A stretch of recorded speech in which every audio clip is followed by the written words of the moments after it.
హిందీ. మన హిందీ భాషను ఎలా రాయాలి? చాలా మంది కన్ఫ్యూజ్ పడుతూ ఉంటారు, సార్ హిందీ భాష ఎలా రాయాలి? ఇది శిరోరేఖ భాష, అంటే శిరోరేఖ ప్రధానంతో ఉన్న భాష. శిరోరేఖ అంటే ఏంటి? దీని మీద మనకు ఇలా రేఖ,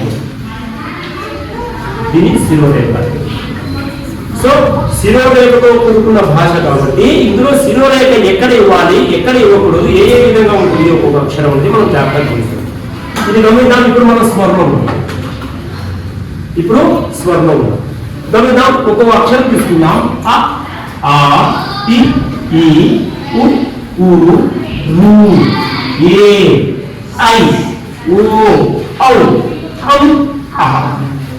ఇక్కడ మాత్రం ఆ. ఇది రైట్. గమనించండి, ఎక్కడెక్కడైనా ఏంటో మీరు గమనించండి. చాలా మంది పేరు ఏం చేస్తారంటే ఇలా రాసి ఇలా రాస్తారు, ఇది రా, ఇది రా. సో మనం ఏం చేయాలంటే జాగ్రత్తగా గమనించాలి. ఇక్కడ మనము సాధ్యమైనంత వరకు కరువు తిప్పాలి. ఎందుకంటే శిరోరేఖ ఇక్కడ ఇవ్వవు కాబట్టి దీన్ని మనం కరువు తిప్పవచ్చు. తర్వాత వెంటనే ఇక్కడ లైన్ తీసుకుంటారు, ఇది రాంగ్, అలా తీసుకో, లైన్ తీసుకొని ఇలా ఇలా అంటూ ఉంటారు. చాలా మంది టీచర్స్ అలా నేర్పిస్తారు, ఆ మధ్య దిగిందండి, ఇది రాంగ్, ఆ మెథడ్ రాంగ్, అలా రాయి. గమని ఇక్కడ తీసుకోవాలి, కొంచెంగా క్రాస్ తీసుకోవాలి. చూసారా ఇది ఎలా పోయిందో? సో ఇక్కడ క్రాస్ తీసుకొని దీని పక్కనే ఒక గీత మనం గీయాలి, అంతే.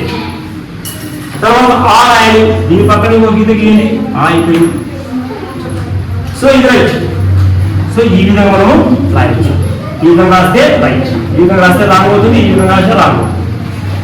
అర్థమైందా? అర్థమైందమ్మా? ఇది ఆ రాసేది. నెక్స్ట్ ఈ ఎస్ రాస్తారు. చాలా మంది చాలా బాగా ఎస్ రాస్తారు. ఇంగ్లీష్ రాయమంటే ఎస్ బాగా నీళ్ళుగా ఇలా తిప్పి రాస్తారు, దానికి అలా రాయాలి. ఇది కూడా అలా ఏదైతే పైన గీత ఇవ్వాలి, ఇక్కడ ఉంది కదా, ఈ 4 నుంచి ఇలా తీసుకెళ్ళి అలా కిందికి అంతే. ఇప్పుడు ఈ రాయాలి, ఈ రాస్తే చాలా మంది ఏం చేస్తే సేవ్ చేసి ఎస్ ఇలా రాయాలి, సేవ్ లాగా చేయండి, దీన్ని ఇలాగే చెప్పండి. సో ఇక్కడ మాత్రం కొద్దిగా ఇవ్వండి, ఇక్కడ గ్యాప్ ఉండాలి, గమనించండి, ఇంతే ఇవ్వాలి. ఈ అర్థమైంది? నెక్స్ట్ ఎలా రాయాలి గమనిద్దాం. ఇక్కడ గమనిద్దాం. ఇప్పుడు మనము ఇలా రాయకూడదమ్మా, రాంగ్ అవుతుంది. ఎందుకంటే ఊరికి మనం శిరోరేఖ ఇస్తాం, శిరోరేఖ ఇస్తాం కాబట్టి ఇది పూర్తిగా మనం రాయకూడదు. గమనిద్దాం, గమనించండి. ఇది ఎలా రాశాను నేను? ఇలా రాయాలి. దీని మీద శిరోరేఖ మనం ఈ విధంగా ఇలా, దీని మీద మనం శిరోరేఖ ఈ విధంగా ఇవ్వాలి.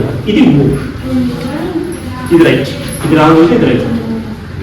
నెక్స్ట్ అదే విధంగా ఊ దాని రాయాలి, సేమ్ ఇలా రాయాలమ్మా. సేమ్ ఇలా రాసిన తర్వాత దీన్ని ఇక్కడ తీసుకొచ్చి ఇలా ఇవ్వకూడదమ్మా, ఇది రాంగ్ అవుతుంది, అలా ఇవ్వకూడదు, అది రాంగ్ అవుతుంది. కాబట్టి మీరు లెటర్స్ చూసుకోవచ్చు, ఇలా ఎక్కడ కూడా ఉండదు. ఎలా రాయాలంటే దీనికి ఇక్కడ తీసుకుంటారు, గమనించండి, అంతే. ఇది రైట్. రాశామా? టీ రాశాం. ఇక్కడ చూడండి, ఒకటి ఇచ్చాం. తర్వాత ఇక్కడ నుంచి ఇలా తీసుకెళ్ళి ఇక్కడ ఎస్ రాస్తాం, ఇక్కడ ఎస్, అంతే. అర్థమైందా? టీ రాయండి, ఇక్కడ నుంచి ఇలా తీసుకెళ్ళి ఇలా ఎస్, అది చెప్పింది గురించి. ఇది ఈ విధంగా అక్షరం మనం రాయాల్సింది. నెక్స్ట్ ఏ, ఇది చాలా ఈజీగా రాయొచ్చు మనం. ఏ ఇది గమనిద్దాం.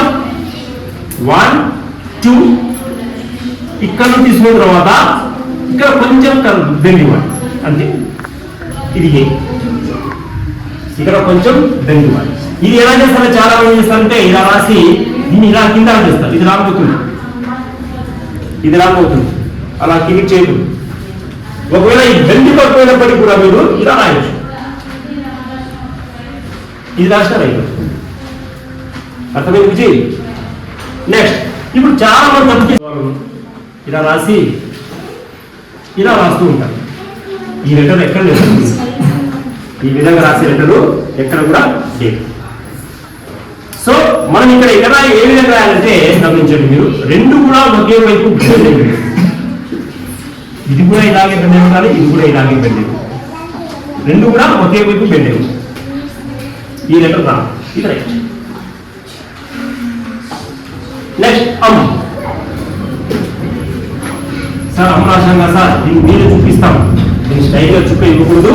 ఈ లైన్ క్రాస్ గా కొంచెం ఈ పక్కన లైన్ స్ట్రైట్ కదా, ఈ పక్కన కొంచెం ఈ పక్కన చుక్క, ఈ లైన్ స్ట్రైట్ గా కొంచెం పక్కన చుక్క. అర్థమైందా? లైన్ స్ట్రైట్ ఇచ్చినా చూడండి, లైన్ కి స్ట్రైట్ ఇచ్చినా కూడా తప్పు అవుతుంది, లైన్ కు ఈ పక్కన ఇచ్చినా కూడా తప్పు అవుతుంది. ఇది తప్పే, ఇది కూడా తప్పే. ఇది రైట్. లైన్ కు కొంచెం అప్పు. ఇప్పుడు ఆహా ఉందనుకోండి, సేమ్ ఆహా రాయండి. ఆహా 1 2 రైట్. రూ రూ రెండు ఉన్నాయి. సో ఈ రెండింటికి బదులుగా మనము హిందీ భాషలో ఒకే రూ రాస్తాం. అది దీని యొక్క ప్రత్యేకత. సో తెలుగు భాషలో ఏ రెండు అక్షరాలు మనకు ఉంది, బట్ హిందీలో మాత్రము ఒకే మనం రాస్తాం. సో తెలుగు భాషలో రెండు ఉన్నాయి, బట్ హిందీలో మాత్రం మనము ఒకే ఓను రాస్తాం. ఇది గమనించాలి సార్. ఏమి డిఫరెంట్ దీనికి? ఇప్పుడు ఈ రూ అన్నది దేనికి వర్తిస్తుంది? ఈ దీనికి వర్తిస్తుందా లేదా దీనికి వర్తిస్తుందా అంటే గమనిద్దాం. హిందీ భాష దీర్ఘంతో కూడుకున్న భాష కాబట్టి దీన్ని మనం రూ అని అన్నాం. దీనికి రూ అన్నాం, దీనికి ఏ అని అన్నాం. అదేవిధంగా దీనికి ఏమని ఊ అని అన్నాం. సో ఇక్కడ మీరు కన్ఫ్యూజ్ పడే అంశం. చాలా మంది పిల్లలు ఏం చేస్తారంటే సార్ ఇలా రాస్తారు, ఏ అయి రాసేటప్పుడు ఏం చేస్తారు, ఇది కొత్త అక్షరం కనిపెట్టాడు, ఈ అక్షరం హిందీలో లేదు, వాడు కనిపెట్టి రాసేటాడు ఏ ఐ సరిపోయింది కదా, అలా రాస్తారు. కానీ ఇది రాదు, హిందీలో ఇది లేదు, హిందీలో ఏ ఐ రెండే రెండు ఉన్నాయి. అర్థమైనా?